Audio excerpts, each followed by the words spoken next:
Hello, my name is David Cherney, and I'm the host of Thinking Out Loud. On this program, we are interviewing the author, Kate Genovese, who has written 3 books, and her latest book is 2 Weeks Since My Last Confession. And Kate has agreed to come on and share her thoughts in creating the book and the characters in the book and the story behind it.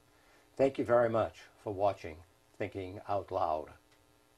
What prompted the inspiration for 2 Weeks Since My Last Confession? Well, I like writing about issues. With my first 2 books, 30 Years in September, that had a lot to do with, my personal experience as a nurse, but healthcare. It had to do a lot with healthcare, the HMOs and Medicare, and how it's being abused. And I like to, when I write books, I really like to research and a lot of controversy surrounding those.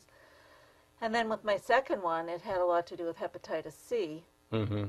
So that was pretty informative. And I when people read, I know when I like to read, I like stories about issues. Mm-hmm. So with 2 Weeks Since My Last Confession, it's really multifaceted.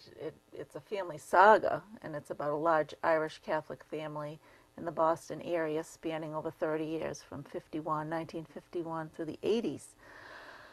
But there's a lot to talk about in it. There's sexual abuse. Well, I was going to ask you, what were some of the issues that you were trying to bring out in 2 Weeks Since My Last Confession? Oh, okay. Yeah, I was trying to really bring out the sexual abuse issue.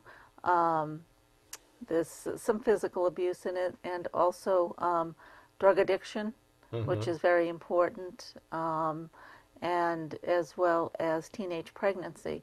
So all those are very, hot topics, especially with the sexual abuse in the Catholic Church. Teenage pregnancies are happening left and right. Let me ask you, do all these books have a common thread, other than having a common author being yourself? I think that the common thread is that all the characters I could really relate to, that I have experienced probably everything that the characters I created in the book have experienced. The early pregnancy, the abuse? Well, no, not everything, but almost everything. No, not the pregnancy, but the sexual abuse, the drug addiction. Mm-hmm. Yeah, and then in Loving Joe Gallucci, it's a story about my husband and I, so it's a love story there surrounding that. Okay. Mm-hmm. Now, do you think that the word confession is going to, we say confession, we mean the sacrament of confession or reconciliation, the Church calls it today. Do you think that's going to set anybody off, cause any alarm among people? I don't think so. I think that... first of all, the title came from, you were brought up Catholic. Yes. 2 weeks since my last confession, you go into the confessional and say, "Bless me, Father, for I have sinned. It's been 2 weeks since my last confession, and here are my sins." So if you look at it at that, people in our generation can relate to that title. So when you say confession, back then it was, mild things you were telling the priest. Now you're very open, so more of a confession. So I don't think it would be too controversial. Mm-hmm. Now, do you think there are a lot of immigrants and people from outside the United States coming here who are, in most cases, more devout than most Catholics are here today? Do you think they would have a different reaction to your book? I don't think so. I think that you're Catholic, you're a Catholic. Mm-hmm. And I think that there's many people that have left the Catholic Church because of what has been going on. Mm-hmm. They have just gone. But there's an awful lot of, people that have come into the United States, a lot of the Spanish population that are very devout and would stay. So, I think that they'd be very interested in reading the book as well. Now, how do you think the Catholic Church affected the characters in your book?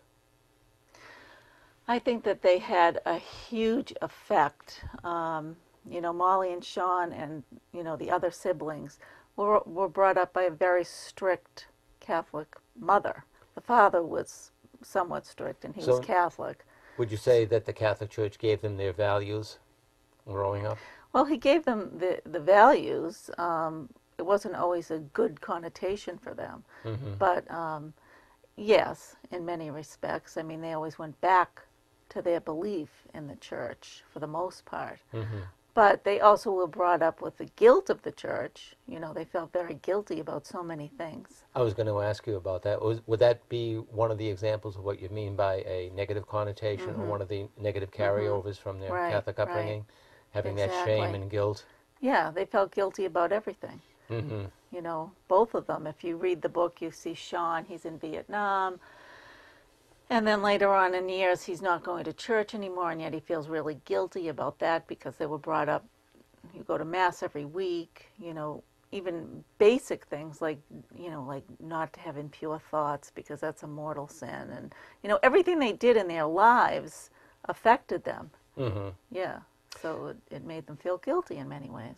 Now, in your book, Molly O'Brien is sexually abused, and we hear a lot about abuse and more and more of it all the time.